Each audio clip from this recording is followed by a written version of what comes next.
Bom dia, eu me chamo Nilvan Júnior e hoje estamos aqui para dar continuidade à leitura do livro A Doutrina Cristã de Santo Agostinho. Neste momento, vamos pedir a Papai do Céu para nos dar discernimento para compreender o que está escrito pelo Santo da Igreja. Em nome do Pai, do Filho, do Espírito Santo. Amém. Capítulo 9. Somente a sabedoria eterna merece o primeiro lugar. Ninguém é tão desavergonhadamente tolo a ponto de perguntar: como sabes tu que a vida de sabedoria imutável é preferível àquela que é mutável?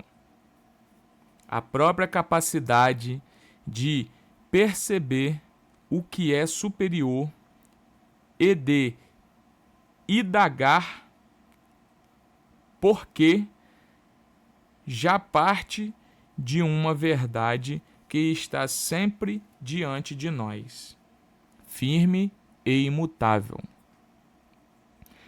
Quem não enxerga isso é como um cego sob o sol. Ainda que a luz mais clara esteja presente diante dos olhos, o brilho não lhe serve de nada.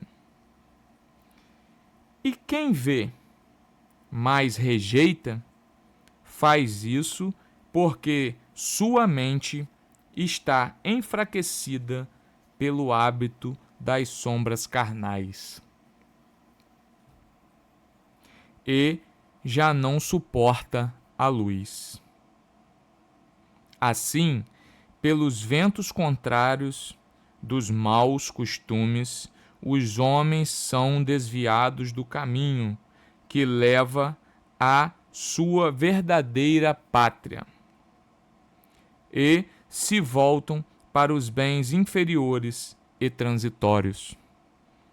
Embora confesse que há algo melhor,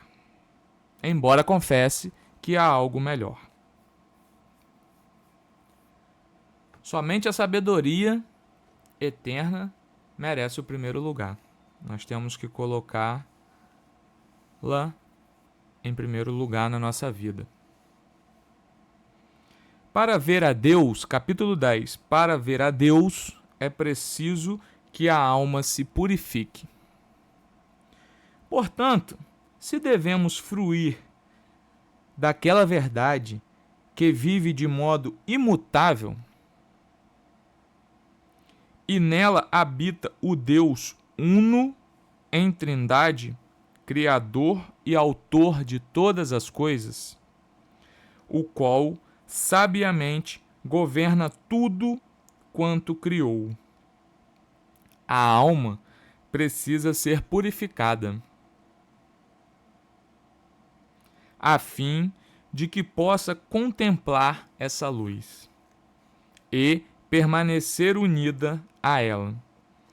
Podemos entender essa purificação como uma espécie de caminhada ou travessia por mar, de retorno à pátria.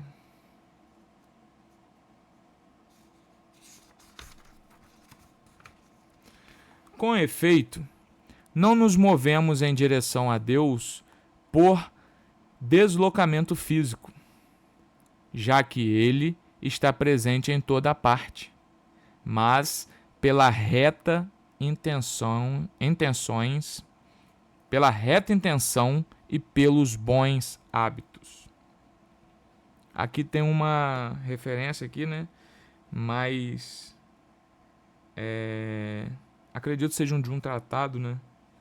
Plotino, Eneades, mas eu não tenho ele, então não tenho como ler essa nota de rodapé. Então, nós temos Deus em toda parte. Ele está presente em toda parte. Mas para a gente ir até Ele, nós precisamos da reta intenção. ter bons hábitos, está em uma situação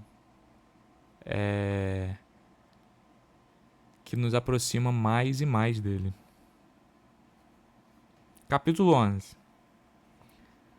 A sabedoria faz-se caminho para nós, mas não nos seria possível fazer nada disso, caso a própria sabedoria não tivesse antes se dignado descer até a nossa fraqueza e nos oferecer um exemplo de vida na forma de um homem, já que nós também somos homens. Porém, quando buscamos a sabedoria, somos tidos por sábios. E quando foi ela que veio até nós, os homens soberbos julgaram-na como se fosse insensata. Olha o que está dizendo. Hein? Como nós nos fortalecemos quando nos dirigimos até ela? Foi tida como fraca quando veio até nós. Contudo, a loucura de Deus é mais sábia que os homens, e a fraqueza em Deus é mais forte que os homens. Esse versículo da Bíblia é 1 Coríntios 1, versículo 25. É onde está essa parte. A loucura em Deus é mais sábia que os homens, e a fraqueza em Deus é mais forte que os homens. Sendo ela própria a pátria, fez-se também para nós o caminho que conduz à pátria. Capítulo 12. Em que sentido a sabedoria de Deus veio até nós? Embora esteja presente em toda parte, para o olhar interior são e puro, dignou-se tornar-se visível também aos olhos carnais daquele cujo olhar interior é fraco e impuro. Porque, como ante a sabedoria de Deus, o mundo não conheceu a Deus por meio da sabedoria, aprouve a Deus salvar os crentes por meio da loucura da pregação. Aqui está dizendo, se eu não me engano,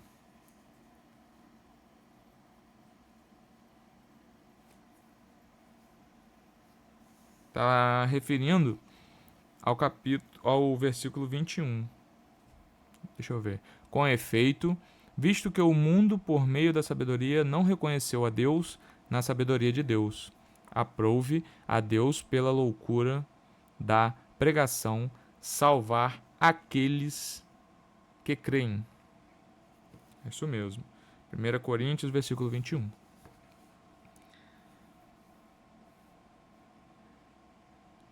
Não se diz que a sabedoria veio até nós percorrendo distâncias no espaço, mas que se manifestou em carne mortal perante os mortais. Veio então para onde já estava, pois estava no mundo, e o mundo foi feito por ele.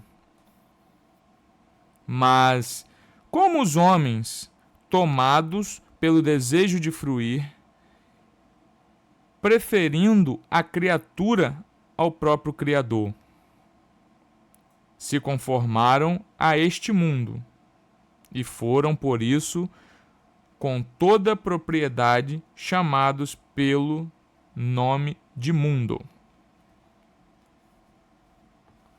Aqui tem uma referência de Romanos 12, versículo 2.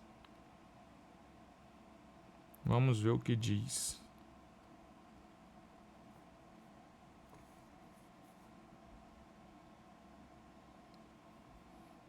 E não vos conformeis com este mundo, mas transformai-vos, renovando a vossa mente, a fim de poderes discernir qual é a vontade de Deus, o que é bom, agradável e perfeito.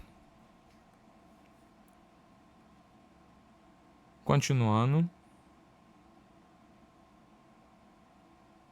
Se conformaram a este mundo, não reconheceram a sabedoria.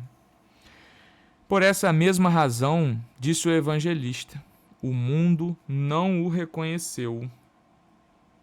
Em João 1:10. Vamos ver.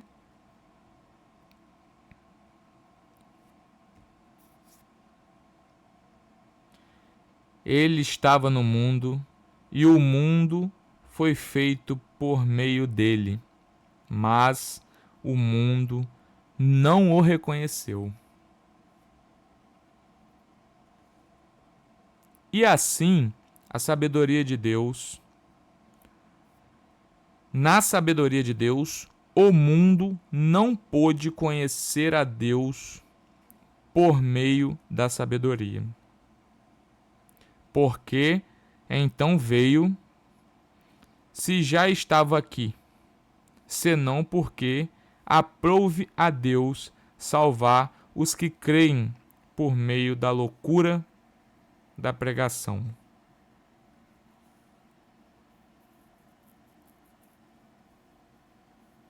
Ele veio mostrar o caminho. E com isso, os seus seguidores, os seus discípulos, com ordem dele, saíram para pregar, né? Como diz aqui. E assim nós terminamos a leitura de hoje com essa reflexão que devemos fazer sempre. Será que nós estamos numa reta intenção? Seguindo os bons hábitos para se aproximar da sabedoria?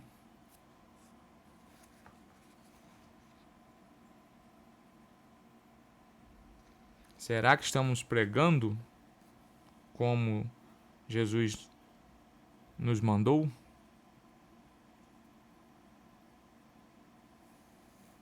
São muitas reflexões que vamos, a cada ponto da leitura, chegando à mente, trazendo os pensamentos sobre. Então, meus amigos, procurai o caminho. E assim, em algum momento, nós vamos conseguir chegar à pátria, como aqui também fala. Tá ok? Vamos agradecer a Papai do Céu por mais essa leitura e vamos ficando por aqui hoje, aguardando o próximo vídeo. Em nome do Pai, do Filho e do Espírito Santo. Amém. Fiquem com Deus. Até a próxima.